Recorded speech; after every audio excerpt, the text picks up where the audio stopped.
All right. Are we live? Yeah. Okay, but where do I see the chats on YouTube?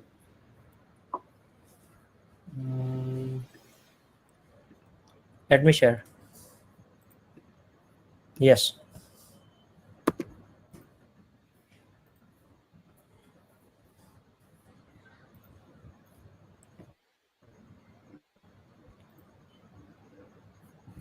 Okay. Okay, we are live. Yeah, great. Yeah, I'm okay. I'm perfectly fine. So, hello everyone, and welcome to yet another session of Research with me on Wednesdays. And as the current series is ongoing series, as a part of the current ongoing series, what we are going to do is that we are going to continue on how to write the best paper. And today what we're going to do is we're going to focus primarily on uh, how we can actually come to a very, or conclude towards, or converge towards a very, very strong and powerful manuscript as a team, collectively as a team, and we will talk about the initial ideation stage, how we can do it at a very early stage of, when we are trying to prepare the draft at the very early stage, or the baby draft, so to say. And then we will move on to how to design the blueprint, and then finally how to do the finishing touches, or the polishing up of the manuscripts, right? And how we can do it collectively as a team. And by team, I mean the supervisor and you. If you are a research student, I also mean other people in your lab who might be working on the same project, or maybe on related projects, or related topics. So, or maybe anybody who is roughly closely related to what you are working on. So hello everyone, people who are just joining in, just say hi and hello to each other. One small little change that we did is that we shifted ourselves from Zoom to Crowdcast. I don't know how many people know Crowdcast, so I would highly encourage you to register yourselves from now onwards on Crowdcast. And also, one interesting change that you would be seeing is that you can now see my background, which otherwise it wouldn't be, because I had the background banner on Zoom. So I'm still to figure out how to do that on Crowdcast. So just bear with me. If you don't like my background, just bear with me. Uh, so just say hi and hello, people who have just joined in. Just say hi and hello to each other. What are you working on? Where your current research attention is? Where are you struggling, or where are you, succeeding? All sorts of stories. Just share it. Hi and hello. Yeah. We have 4 minutes before time, so we're going to just do some introductions with each other, and any comments or any opinions, anything that you want me to do in a different way, any other topics that you want me to cover, just tell me. Yeah, I would do those things. So anything that you feel like is important to be discussed, you want me to go in depth in on those topics, just let me know.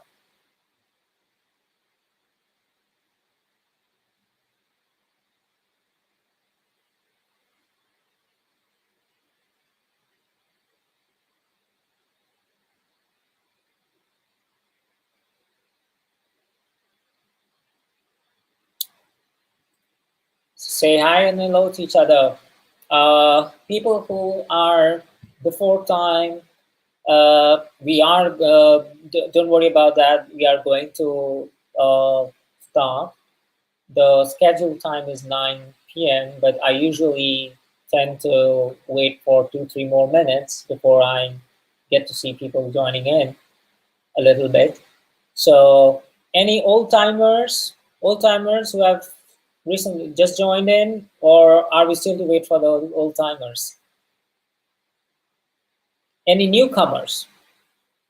Would love to know about you.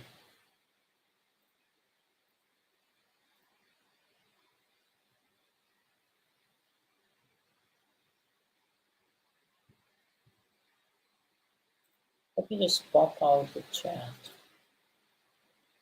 It's easier that way, I guess.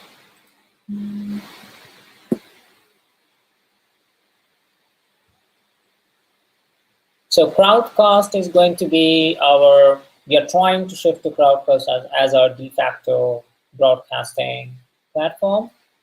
Let's see how it works. But it will be live on YouTube only. So we are essentially, instead of Zoom, we are just doing it via Crowdcast. So the live will always be on YouTube. But you can register yourself for the upcoming sessions on Crowdcast.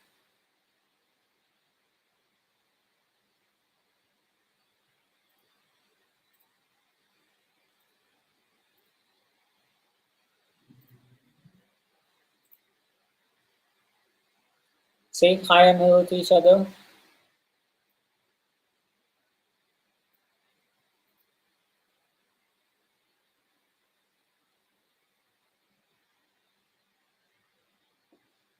So today is going to be a very important, another sequel to a very important topic, which is how to write a very good paper. We are not particularly covering, how to write a survey paper. We are also not particularly covering how to, or rather, let's put it this way: I haven't yet covered how to write a survey paper or how to write a review paper. So those two are two different categories of papers which require different styles, different techniques of writing the paper. I will be covering each one of them in the upcoming session. So it's just we are on episode number 4 of today's of this entire series. People just say hi and hello to each other. Don't be shy. Hey, anybody who I know, just say hi.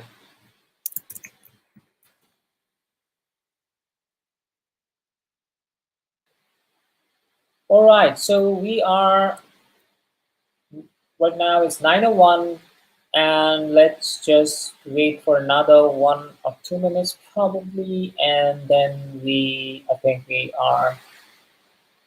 should be good to go.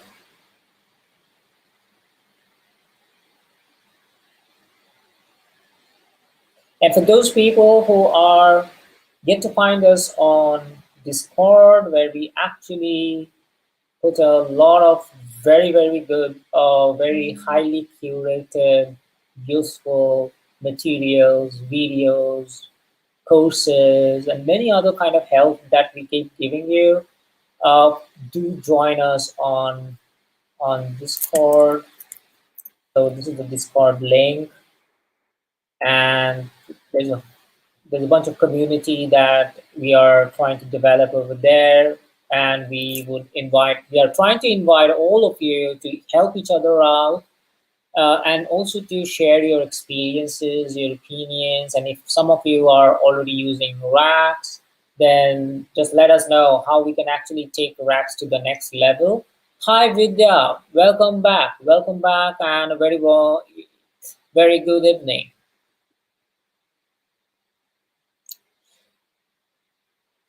Okay, so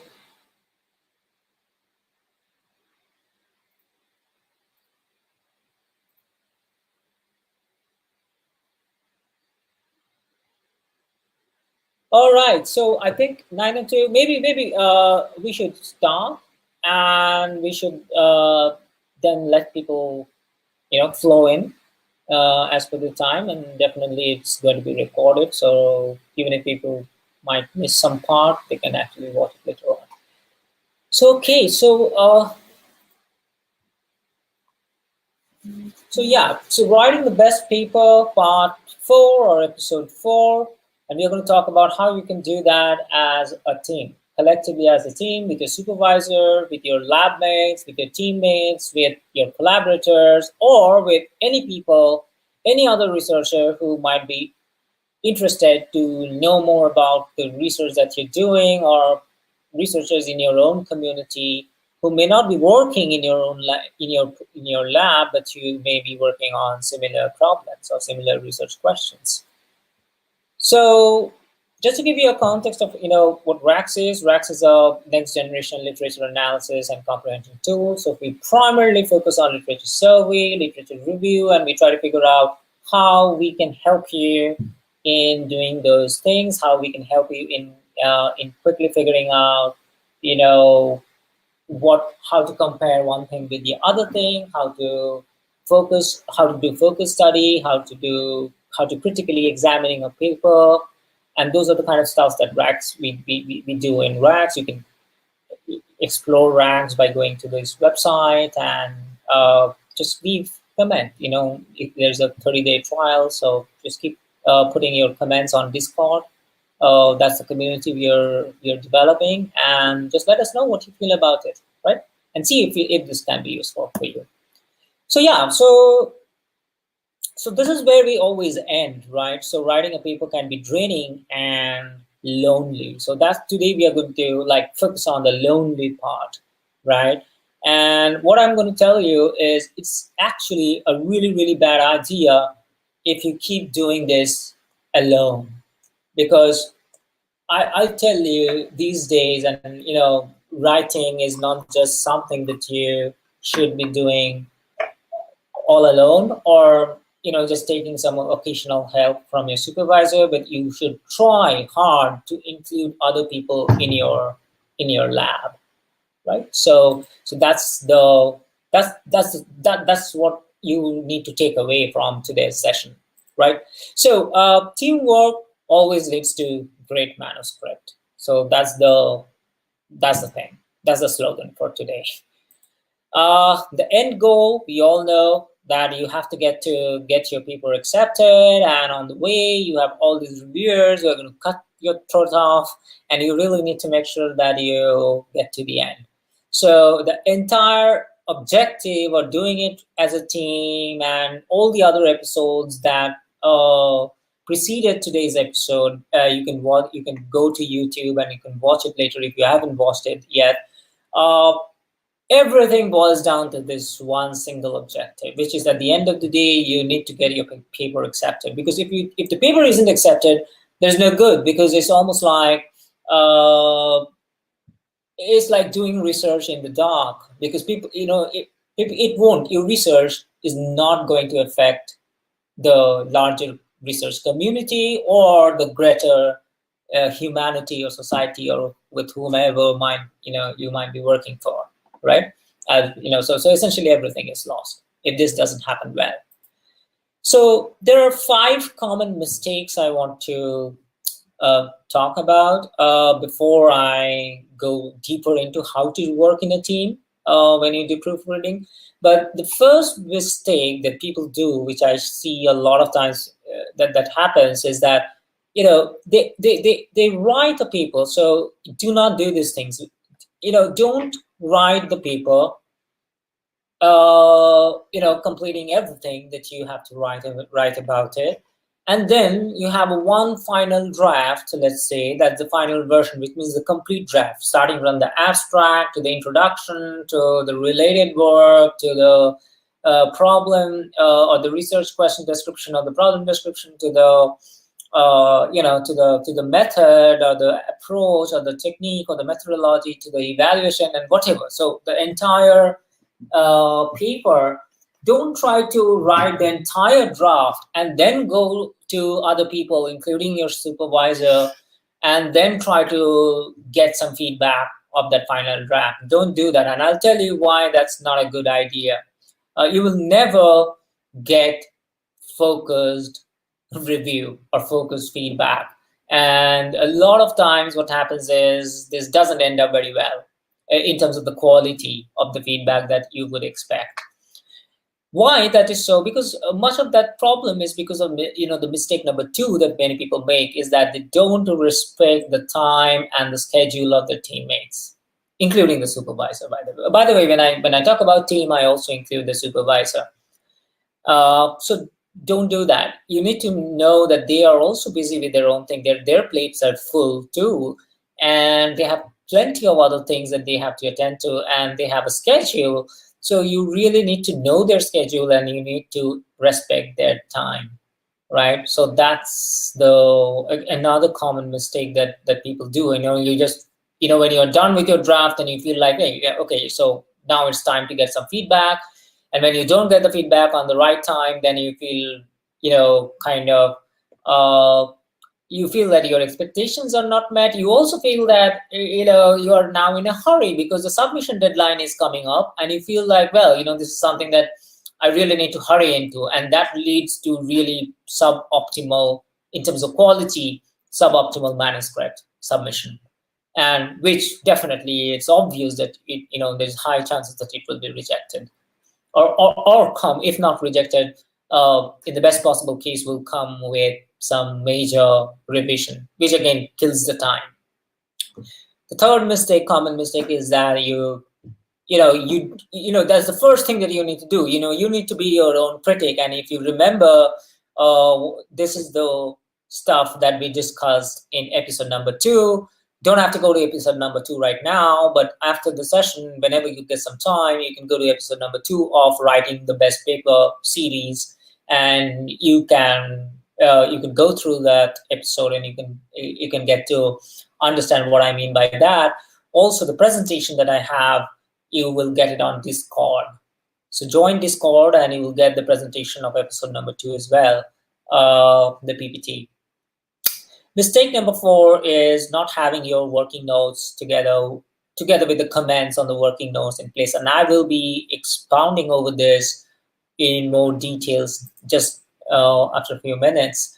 What do I mean by your working notes? And if you remember, way back when we were doing the episodes on getting new ideas while you do literature survey, we talked about these working notes, right? And I will show you what I will kind of try to give you a recap for those people who have already seen those episodes. For those people who haven't seen those episodes, I will go through that particular thing very, very quickly.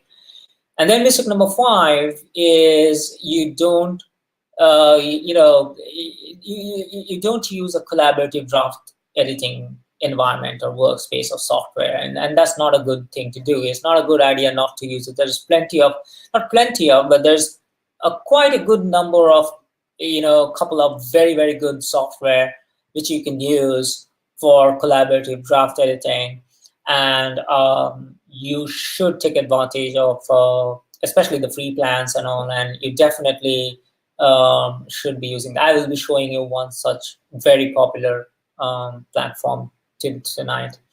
So let's look into maybe I should look into mistake number 4 to give you an idea why working notes. What do I mean by working notes, and why working notes are so important at this stage when you are doing, let's say, proofreading, right? But before, so this is step number 0, and this is what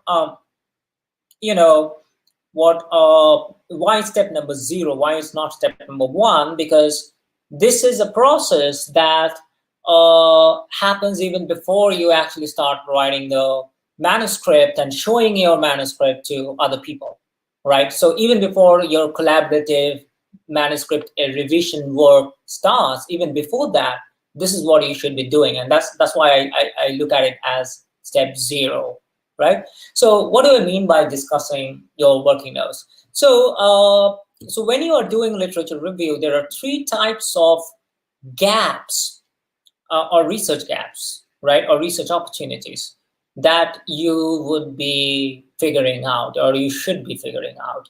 One can be the gap related to the research questions, like you find some gaps in the research questions itself of all the literature that, let's say that you have read 100 papers so far on a particular research question, and you find so many different loopholes and gaps. And again, you need to go away if you really want to know in details how to find those gaps and what do I mean by gaps. then you need to go to those to the video on getting new ideas, right? So there's a whole series on getting new ideas, right? And then the next category of gaps is the gap that you find in approach, and the third category of gap is the gap that you find in evaluation, right? And these are all the kind of gaps that you're figuring out while you are doing literature survey or literature review. And while you figure the gap out, you need to keep jotting them down, and keep whatever ideas are coming in terms of how you would want to address those gaps. You need to have a running working note. So that's what I mean by working note, a running working note, right? And so essentially, I can show you with an example of how you might want to do it in Rax. And so let me just go to Rax and show you how. So for those people who are yet to find out where Rax is, so this is the website, Raxter.io. So let me just give you the website for those people who are yet to find Rax.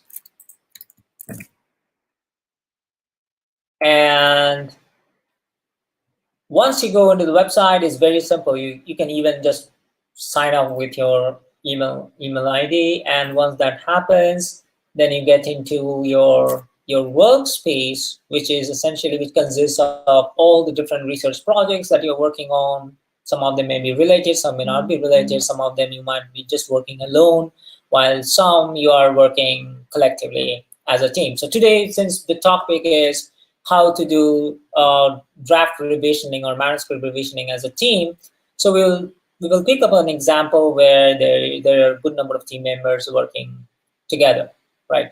So let's look into this one. This is my own ongoing research project, and this project is about research paper summarizer. And what happened was, as you can see, over here, this is all the reading list. This is my reading list, and this is all the papers that I have read, or I am reading, or I am about to read, and so on. So there's so many papers that's in my reading list right now, and I can keep adding more papers as I do more literature analysis inside Rax. Now, what happens is that, let's say that I'm reading this paper. Let's say that I'm in the literature review kind of a situation.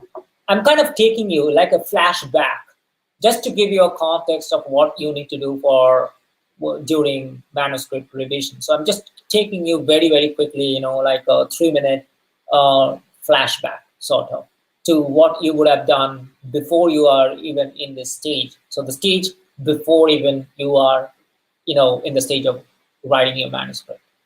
So when you are doing this literature survey, you might figure out, okay, that this is the research question, and while reading the research question and looking for more papers around this research question, you can actually do it like this, and then you can figure out that, hey, guess what, you are, I'm able to find some gaps in terms of the way the research question has been formulated, or in terms of the new opportunities of what else can be done with this research question, or in terms of the assumptions that have been taken, and so on and so forth. Please go through the episodes. Now, the moment I have some new ideas, what I'm going to do is I have a draft called Gaps in Research Problem Formulation. And I can keep on putting my ideas over there. Right now it's just blank, but I can keep putting my ideas over there. So this is like a working note of all the gaps in my in the research problem formulation. In the same way, I can keep maintaining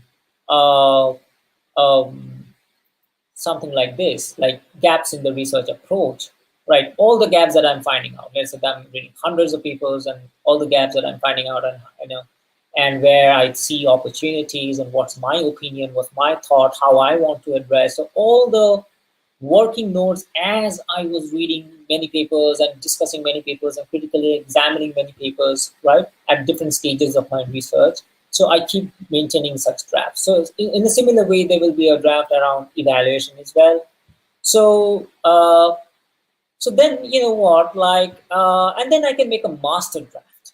So this is what so these are my drafts, okay, and I can share my drafts with my supervisor or with the teammates with whom I want to discuss this out. And then once I share it, then what happens is I can then form a, let me show you with an example. If I have one example of somebody shared me, one of my teammates shared this with me, I guess.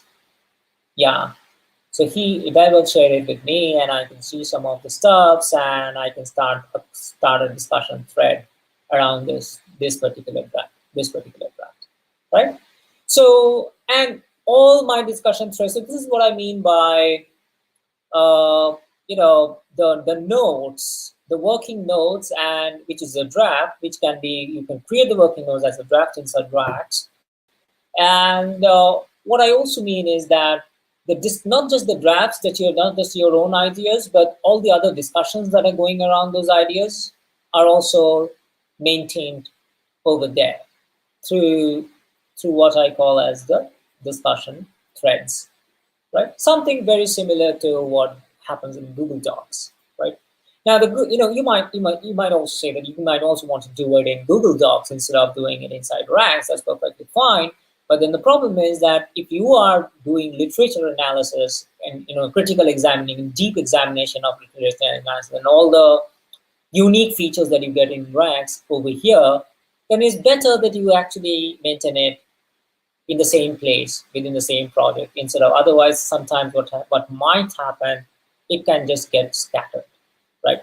Also, another reason can be that you can actually, while you are drafting, you can actually select certain sections, and you can then search for more papers which are related to that particular thing, right? As you're writing your ideas, you can select more papers, and you can actually attach that, right? So every draft has its own set of attachments, as you can see. You know, so that's an advantage of why you might want to do it over here. But there's no compulsion or anything. Whichever suits you the best, do it that way, right?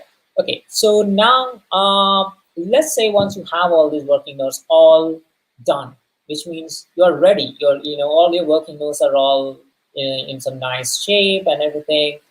And then what happens? You use these working notes and you create a master draft, like a master working notes, of which compiles all the key points together. Because what happens is whenever you're developing your working notes, there will be a lot of things which may not be good ideas. At the end of the day, you might feel like, well, this is not what I want to do, or you did that and you did not get good results, and you just abandon the idea. So a master draft is more like a cleaner version where you have all these three things nicely documented in one master draft, right? With links to all the spreadsheets, which may contain your results or observations, with links to all the images that you might have generated, with links to all the codes that you might have on GitHub or Bitbucket or wherever you're putting your codes. And you can also, there's something called repository. I don't know how many people know about this or have used it, but you can also connect those codes and those other kind of external documents, whether it is spreadsheet or other kind of documents, inside repository, just by adding it, either the URL, or you can just upload the file over here. So the idea is that everything remains in one place. That helps you to find things out very, very quickly, to get to things very quickly, right? Then what happens is, I talked about in the last episode, like in episode 3 of this series, of the drafting series. I talked about how to design a blueprint.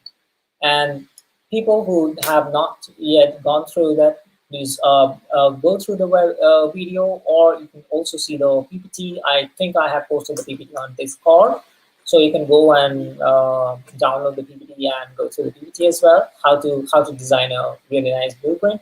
But once you design the blueprint, what I'm trying to tell you today is, once you design the blueprint, then you need to discuss the blueprint. You need to share your blueprint even before you start with the drafting. Because if the blueprint, especially with a supervisor, that's a because that's the person, that's the primary person who you should be looking up in terms of finalizing the blueprint. Whether the blueprint is something that you would, that specific blueprint which you design is something that you would finally go with.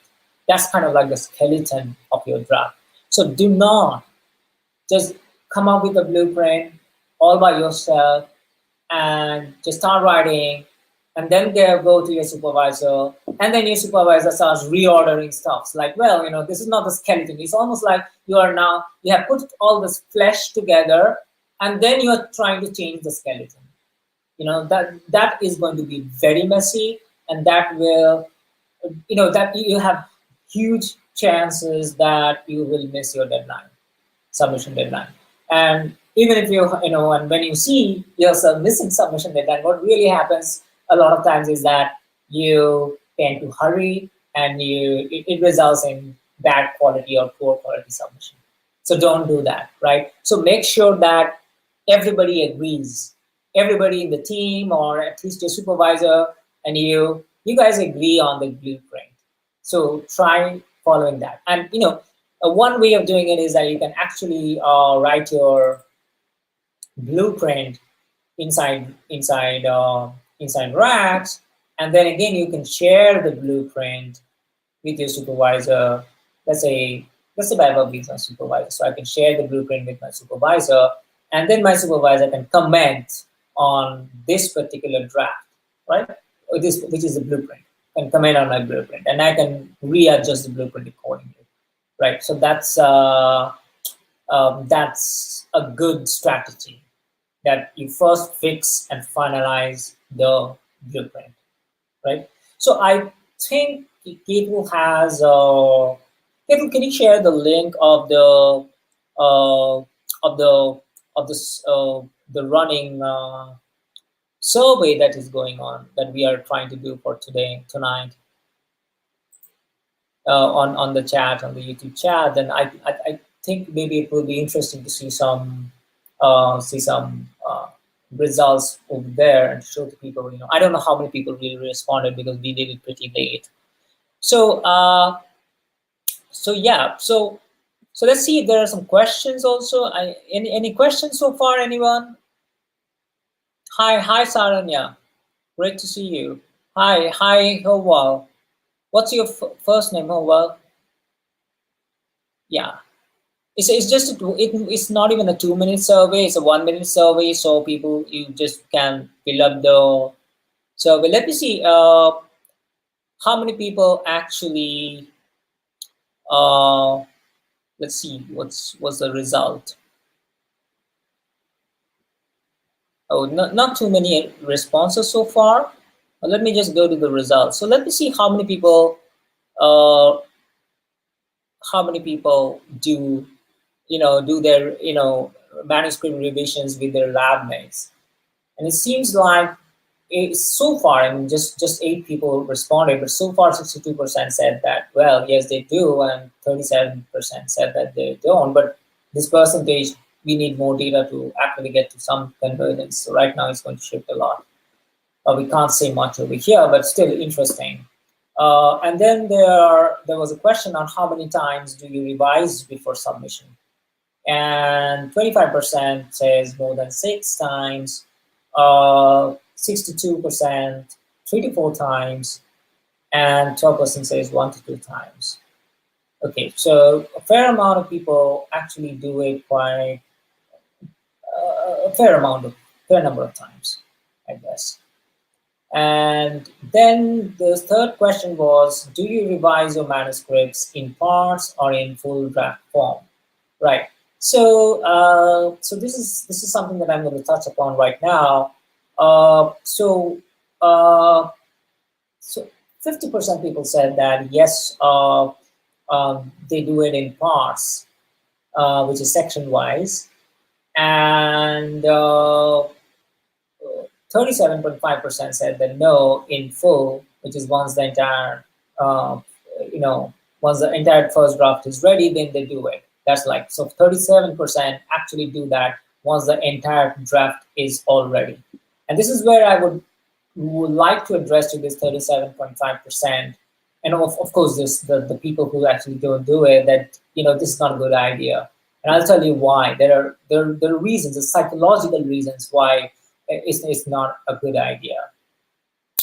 So so now comes the deal, the real deal. So step number one, what you do, and this is something that, note it down very carefully. And if you have questions, just put your questions over here. So try to understand this. So your first thing, if you remember episode number 2, we discussed that the first thing to write when you're actually now putting the flesh, which means you're done with your skeleton work, you're done with the blueprint, and now you're putting the flesh. So your first, the place where you should be starting off with is not the introduction, not the abstract, not the title, not the conclusion, but the research question itself. Just stay focused on the research question and try to address all the things in which we discussed in the last episode, episode 3, about what are the things that should be there, what are the to-dos when you are actually trying to, which is the skeleton of the research question section, right? And once you write the research question section, you do be your own critic, which means you try to check out, in terms of, how to be your own critic also has been discussed. So just read that section which you wrote right now. Be your own critic, as if like you are your own reviewer, what a reviewer would look at over there, address those things, and then after that, share that, like circulate it among your lab mates, or if there is one guy, just share it with that guy. If there is two guys, two people, share it with them. And of course, no doubt you need to share that with your supervisor as well. So this is what we call as part-wise feedback collection.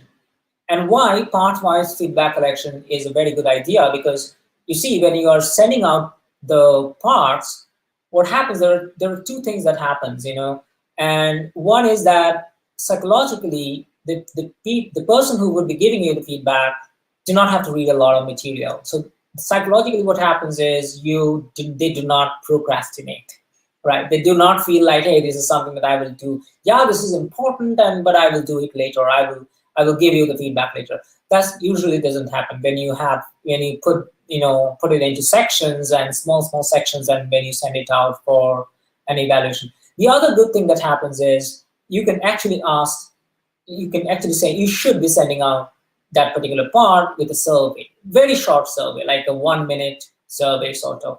And in that 1-minute survey, these may be the questions that you might put in. How much time did it take for that particular person to clearly understand the research questions that you are trying to address in that particular section when you wrote that section? And how much time did it take to understand the key assumptions made? Which means if you have made some assumptions, if there are some key assumptions, how much time did it take to understand them? How much time did it take to, the third question should be, how much time did it take to understand the scope of the paper?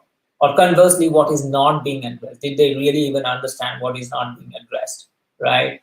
And get them to give you a feedback in terms of some draft, and get the draft from everyone. And it can be a Rax draft, or so there can be two different ways in which you can do it. If you are willing to use Rax for this purpose, then there can be two ways in which you can do it. One is you can actually create a Rax draft, which means your feedback, the person who's giving you feedback will create a Rax draft, put the feedback in the Rax draft, and then share it back to you so that you can see. Another way of doing it is something very interesting, which is you can use the comment feature. I don't know how many of you know about the comment feature. I'll be showing it to you. And you can create a PDF of that research question, like as if like you, that's part of the paper. Create a PDF, upload the PDF as, okay, let me show you how you might want to do it. So another way that you can do is, let's say that, let me just go back to projects. You create a project, let's say, and let's say that paper submission project. Let's say paper A submission project, right? And then over here, you put some description, and you may want to link it up saying that this is part of another project, let's say. So part of research paper summarizer project, right? In the project. This is the project, right? You can invite the same people whom you have invited for the research paper summarizer. So this is the original paper. This is the original project where you're doing the research, and this is the corresponding project where you are actually going to put your paper. And then what you do is that, the draft that you created, you can create a PDF version of the draft, and you can upload the PDF version over here, right? So let's say I just show you with one, just one example, and let's say um let me see if I have some papers. Should have some papers. Okay, so let's say that this is not the full paper. Okay, I'm not uploading to full paper. Let's imagine that. Just imagine that this is not the full paper. This is just the research question section. That's the PDF. That's that PDF. Only a short single one-page PDF, right? And when you do that, of course, this is the full paper right now happening. But just imagine that this is just one single page. I just uploaded a very big paper. Okay, so spare with my internet connection. It might take a little time because it's a big paper. So what happens is, after you upload this paper, I think something is wrong with my internet connection. I guess it's quite slow. It's a 9.8, 10 MB paper. Okay.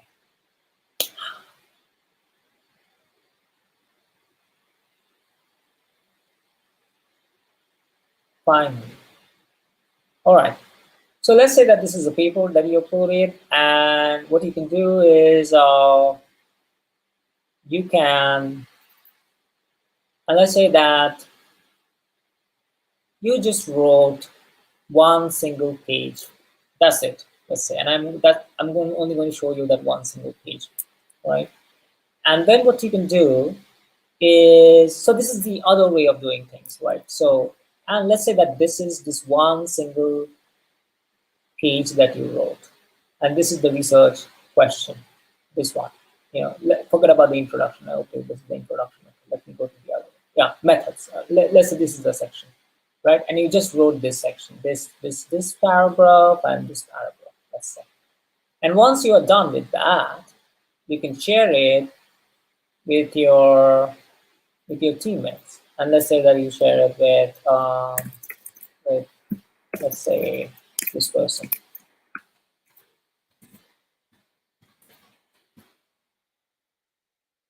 And you can put some notes as well. And once you're done with that, then you can do something like this. You can select certain sections of the stuff that you wrote, and then over here you have highlight, you have note. Now this one is what is the comment feature. So you can comment, and the moment you comment, you can start a conversation with the person with whom you shared this particular page, right? And you can start a comment section, and you can give some comment, right? So the name of this draft will not look like this, because you still don't know what is the title of the paper, right? So the name of the draft would be more like, let's say, would be more like research question section, or you can give some more specific, name to it. and this will be me because I am the author, right? And I don't yet know the publication year, or maybe I have a target publication venue, let's say that journal X, that's what I am trying to target, let's say, right?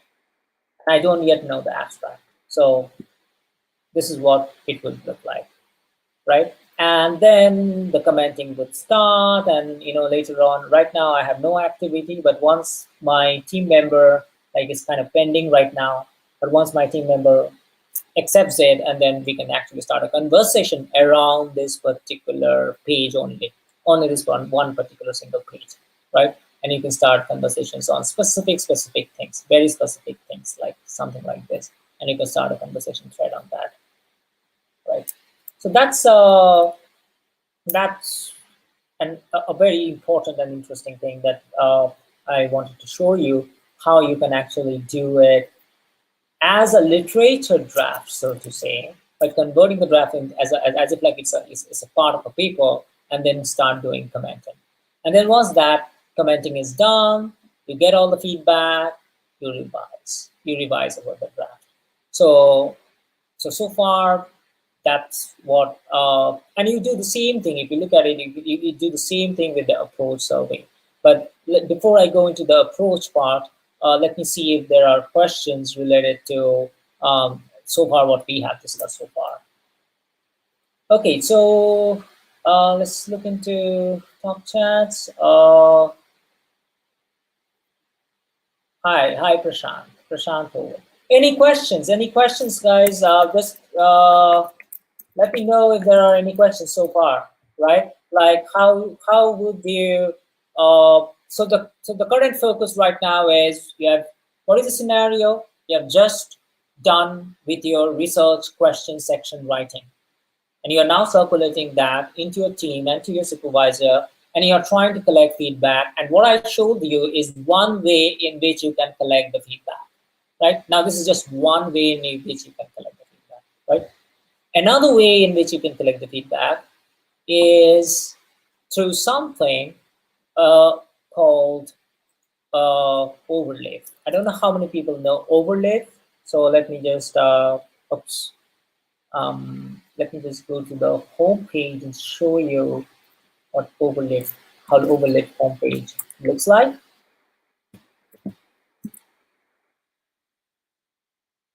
So this is overlay, right? And I'll show you how you can do it in overlay. So what happens when you log in inside overlay? You get to something like this. So this was something that was shared with me by one of my PhD students.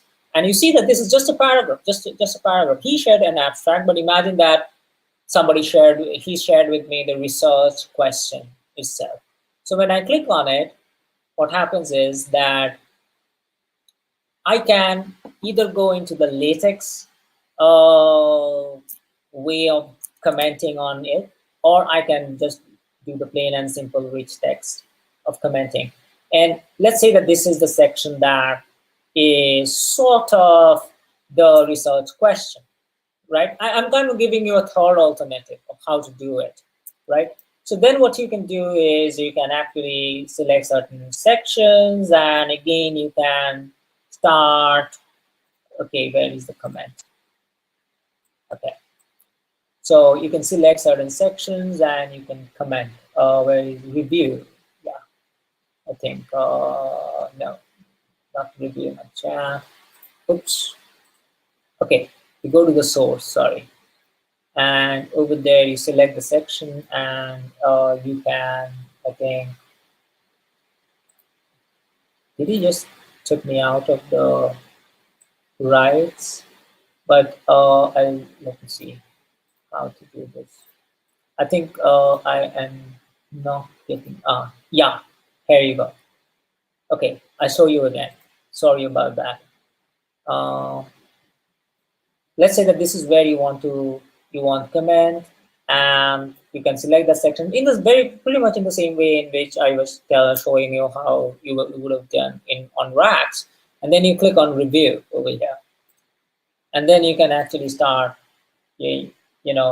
uh, something, and you can reply or you can resolve something pretty much simple, pretty much similar to what you would do on Google Docs.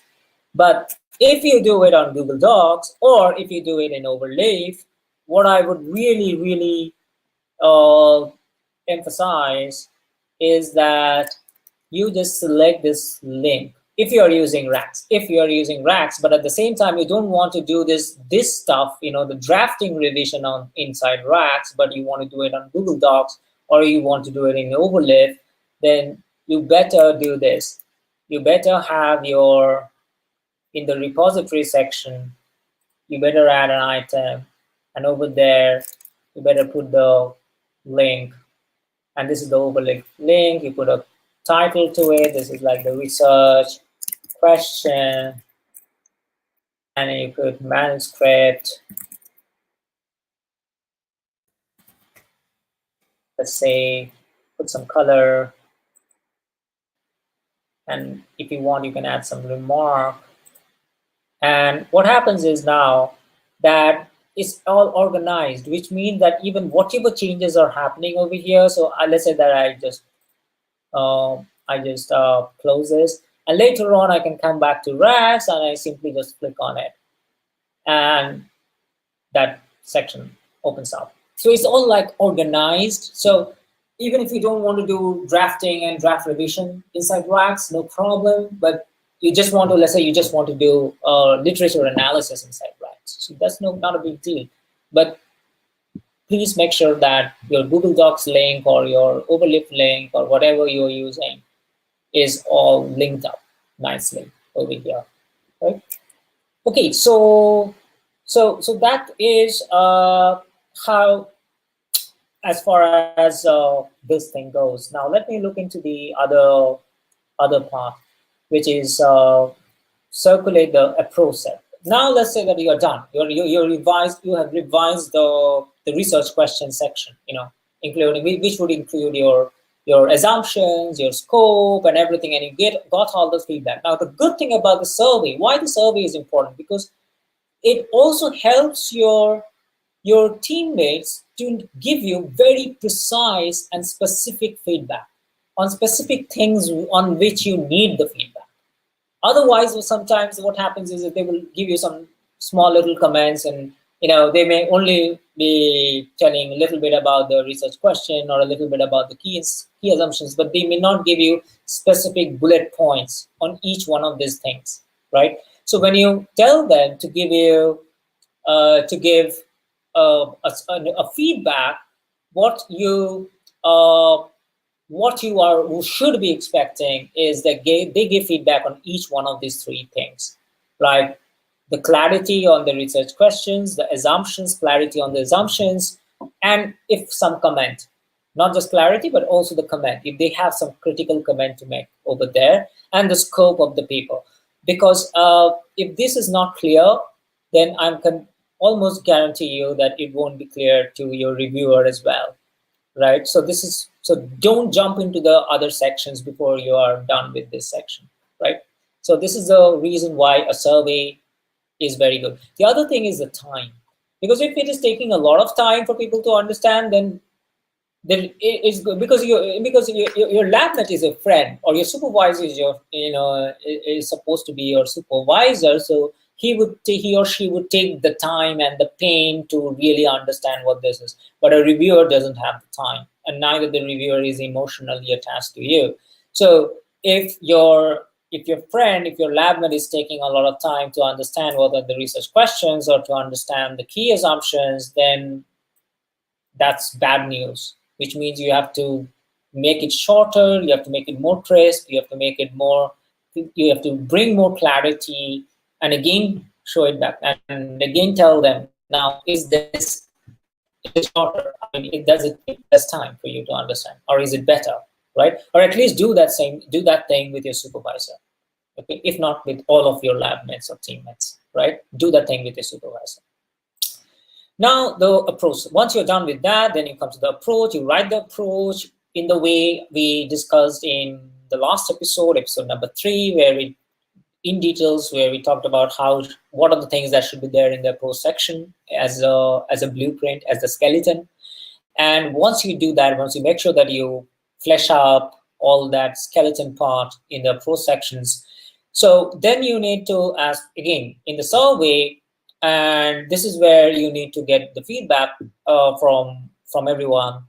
How much time did it take to clearly understand the overview of the approach, not the details of the approach, the overview? And this is where, if you remember, we discussed an approach which I call the peeling the onion pattern, which means you start from the top and then you go zoom in and then you zoom in and then you zoom in when it comes to the approach. So you first start with the overall approach. What is the overall approach? What is the overall the overall umbrella philosophy, or the overall generic rubric, or the style or the pattern in which you want to attack the problem, or you want to address the research question. So that is something that that has to be understood, and that has to be right in the beginning. And if people are not understanding that part, or taking a lot of time to understand the overall overview, then that's a problem. And I want to tell you something. When you show the overview of the approach, don't show the other sections. So the approach may have 5 sections or 4 sections or 3 sections, right? Now, when you show the overview section, do not show the other sections. Just show the overview sections and get a feedback on that. Because what happens usually is, if I get to see the other sections, I may be biased in my judgment or my opinion or my feedback about the overview section. So, if I get to see the other remaining sections. So try not to don't show the other sections. Just write the overview section and then again send it out, right? Including your supervisor. And then, when you are sending out the follow-up sections, after that, when you get the feedback, and then after that, you send out the follow-up sections. And when you're sending the follow-up sections, now ask the second question, which is, how much did they rely on reading the follow-up sections to understand the overall approach idea? So this is the question that you should be asking them. Like, to understand the overview of the approach, did they have to go to the follow-up sections? Because that's not a good thing to happen, which means that the overview section itself should be so clear that people have a general understanding of what you're trying to do over here, right? Of course, the details are in the follow-up sections, but if people have no clue after reading the overview section, then there's a problem. That's a big problem. And usually, reviewers are impatient, and they make up a judgment. They get an impression as they read the paper. So they get their impression very quickly.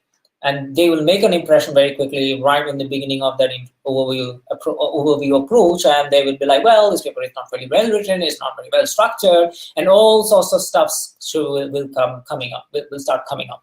So make sure that the second point is addressed very well, right? Then the third section, the third question that you should be asking and feedback, did you find the follow-up section as a logical consequence of the previous section? And this is what I call as peeling the onion pattern, which means that one section at a time, and then you go to zoom in and zoom in.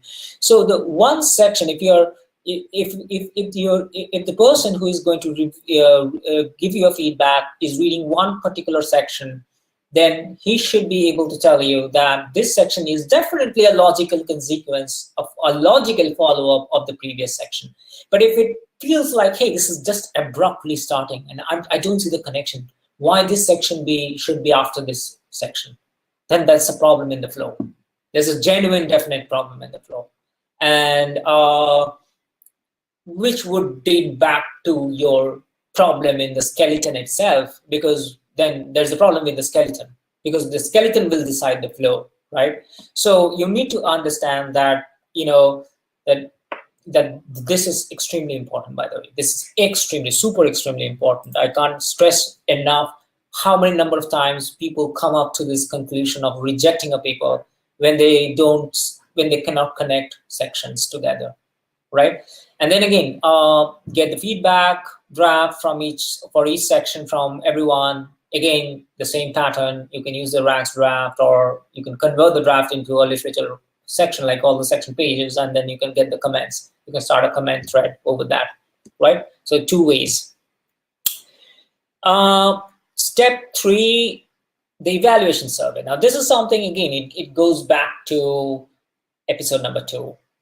Like, and we talked about mise en place, which is the French word for, having when a French chef or a French cook starts cooking, what they do is that the French chefs, they would have all the prep work done, everything done and already on the table.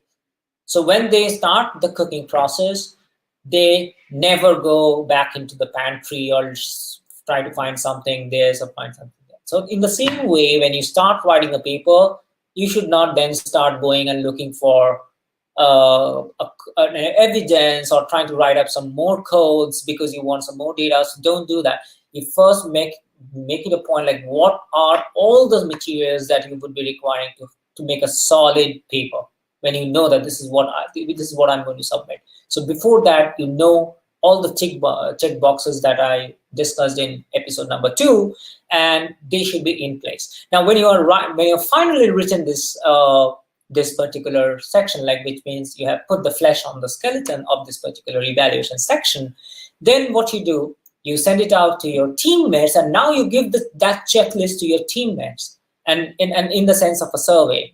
And now you should ask your teammates should have these questions coming in their mind, like, is the sampling done in the right way? If it is a time variant sampling that needs to be done, then has that been done properly?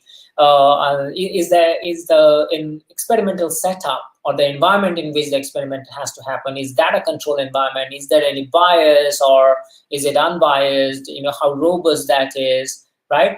The results of the findings, are they really acceptable in the community, or are they comprehensive enough? So these are the feedback that you would want. Now, why is, I told you, like, if you give these questions, and ask them specific feedbacks on each one of these questions, then it's the job of the feedback giver. Is also very easy, because the person who is giving you the feedback knows exactly what he has to give you, right? It's very easy, instead of telling him to write an essay sort of a feedback, and also it's a lot easier to give you bullet pointed feedback. It's easier to give bullet pointed feedback for each question, instead of telling just write me a feedback draft. Nobody's going to do that, right? So that's one thing. And are you getting that? Because everybody is busy, so you need to understand, keep that in mind, that everybody is busy. People don't have all the time for you, so make their life easier when you're asking for feedback. So again, the findings acceptable in terms of the accuracy? Are the figures and tables truly supporting the claim? So just throw these questions towards them and see what they have to say, right? And again, do the same thing. So this is but make sure that this doesn't happen. What's happening in this particular cartoon. And if you look at it, let's say this is some sort of right now we are all virtual, thanks to COVID, that we are not able to do, group together and do things. But even when we are out of this crisis situation, we will be doing a lot more of what is happening in this cartoon.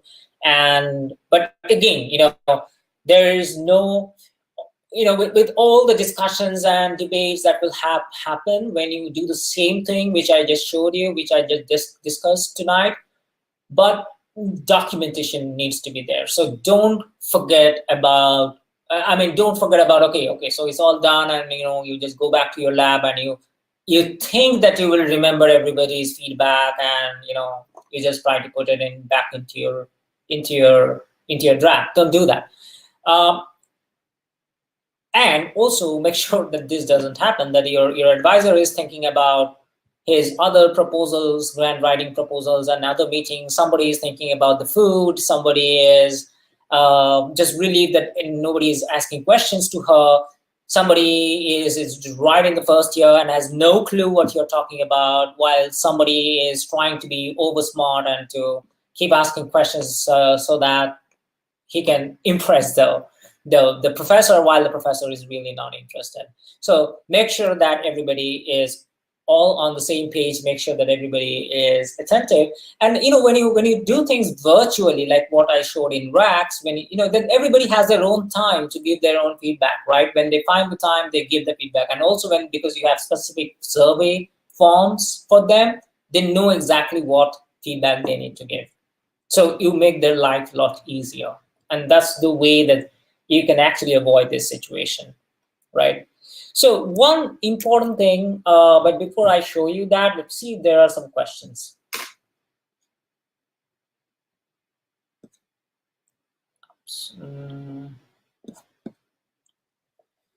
All right, so hello, hi, Avik. Any questions? Any questions so far?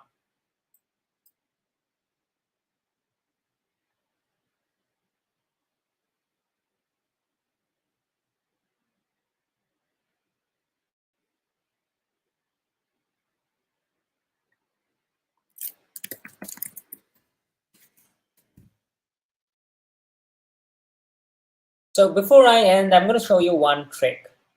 One trick that you can do when you're having not a virtual conversation, or when you're having, let's say, a virtual conversation on a Zoom meeting or a Google Meet meeting, or when you're physically meeting and having a virtual conversation and having a verbal conversation rather.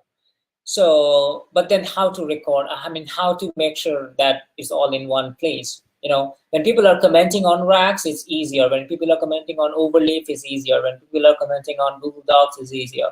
But how to make sure that people? So I give you a trick. So what you do is that you can record the session. So let's say that me and you, we are discussing, and I'm giving you some feedbacks, and I'm just giving you verbally, orally. So right, so what you do is that you just ask my permission, and it's okay, perfectly fine, because we are researchers, we are working together, we all understand, we are all under a SAID or unsaid NDA, because it's the same lab. And you just record every session, and then once the recording is done, what you can do in Rax is you can do two things. Either you can upload the recording over here, by selecting a file, and you can either upload the recording. Let me just see if I have some recorded stuff.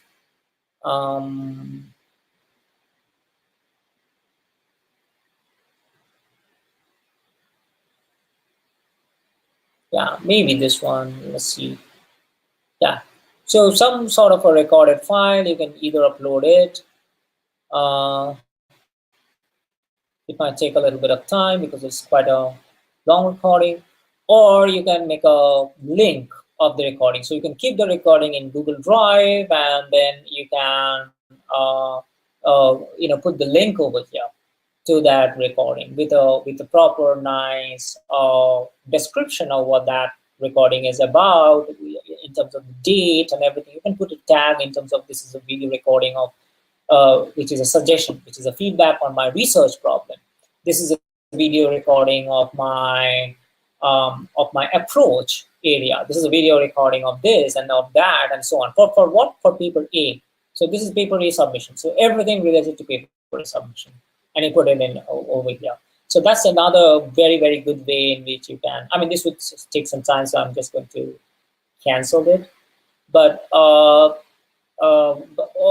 the best way is to actually just let's say the best way is actually to just put it on as a URL, and just make sure that it's all within one place. That's one way of doing it. Another way of doing it is that let's say that you actually have the draft over here, right? And what you do is let's say okay, let me just show you the previous draft, because that way is easier.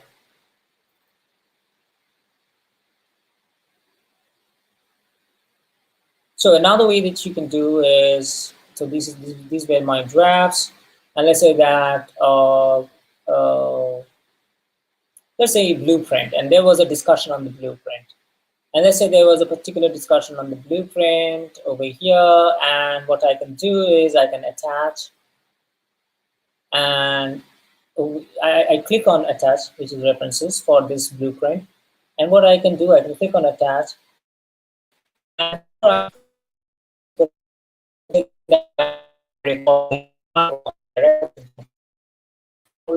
like you are over here, or I can also, from over here, I can go over or recording or video recording, whatever that is, and it stays with this particular draft. So I can anyway go back and listen to the video or the audio and do my changes accordingly. So this is a very, very good way in which for each and every single draft, you can have its own corresponding video feedback or audio feedback, right? So audio would be better because you really don't need a video feedback, but all that you may need probably is going to be the audio feedback. So because audio will take less amount of space or data, it's easier to upload, and you can just listen to that and make the changes accordingly, right? Or let's say that you do it the comment way. Let's say that you do it the comment way.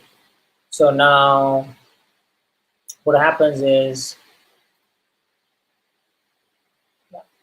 so what happens, you can also, let's say that this is the paper, and this is that, this is the section which you are trying to, this is the section which you wrote, this is the page that you wrote, let's say, or let's say this is the page that you wrote, and you are trying to get some feedback on this page, right?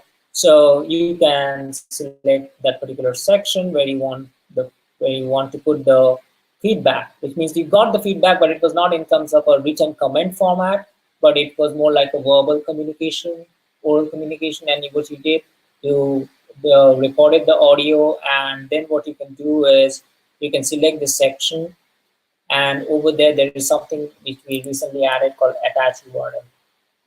And you can click on attach URL, and you can put, let's say, something like this. I'm just putting in some lame,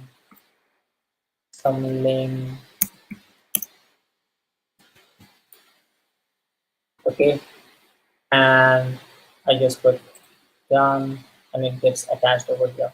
So later on, whenever I click on it, I have the attachment, and then you can click on it, and you can go to that place where I have the attachment, right? So that way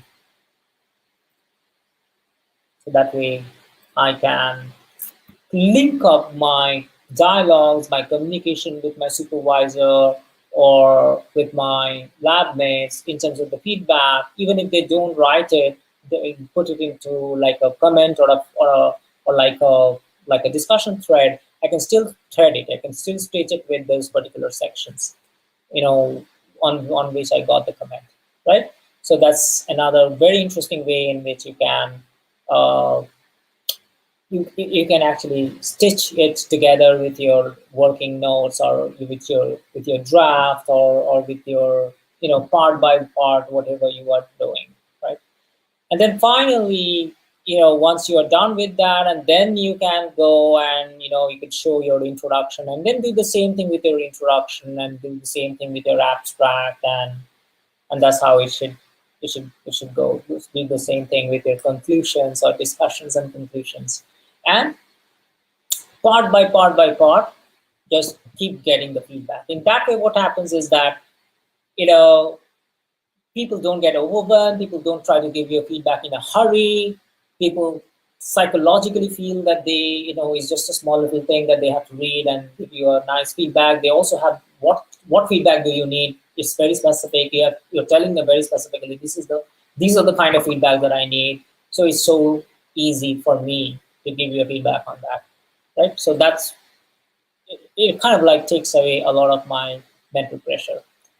So any question, let me see if there are any questions. People should ask more questions, I guess. I don't know how many people are really watching this. Let me check out how many people are watching it. So just keep asking questions. If you have, I mean, we have maybe some 2, 3 more minutes, 3 more minutes for questions, and then we can then close today's session. Any question? 3 minutes more, maybe 2, 3 more minutes.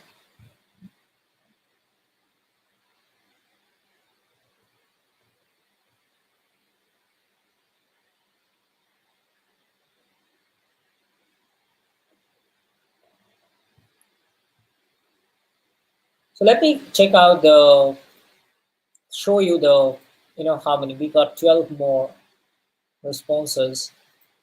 Let's see what's going on. I mean, responses from all kinds of people, all kinds of discipline, right? So yeah, so most people do not remove. There are a lot of people who would not kind of do revision with their lab mates.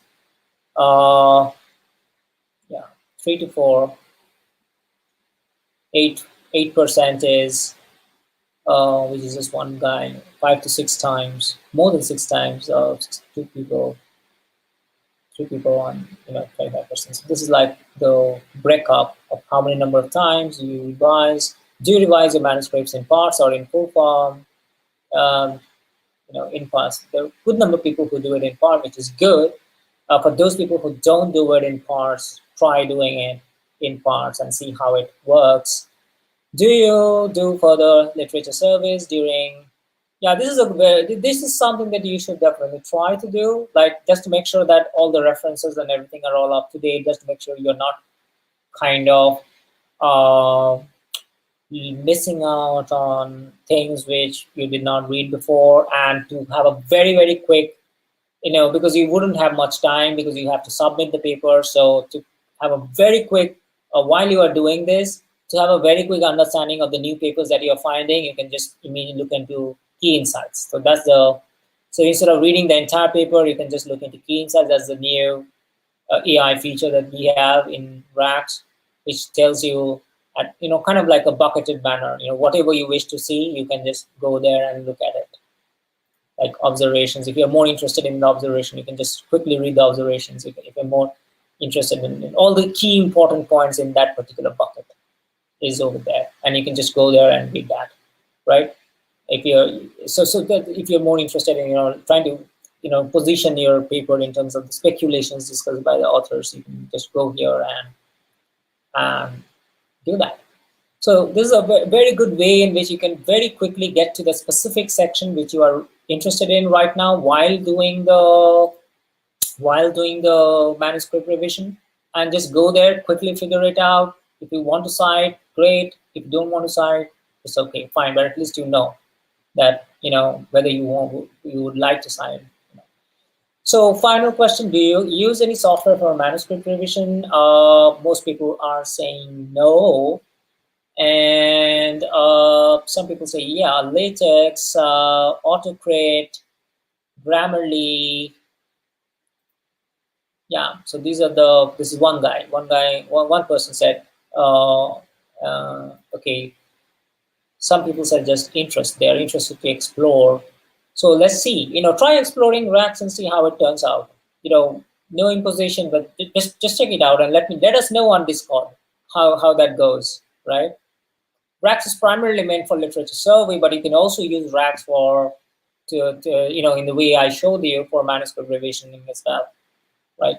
You just need to know how to do it. Okay, all right. So thanks a lot for coming for tonight, and hope everybody stays very safe. Keep yourself very safe. Take very good care of your family, and we hope to see each other next Wednesday.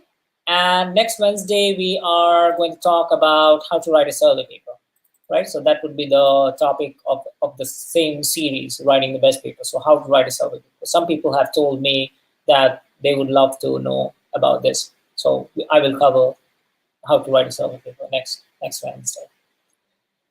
This coming Saturday, there will be a very, very special guest, and Ketu is going to announce that on Discord and other social media channels. So stay tuned for this Saturday. We are going to have a very eminent, very, very eminent, very, very like top level celebrity uh, um, guest for Saturdays with Sourish. So stay tuned. Bye.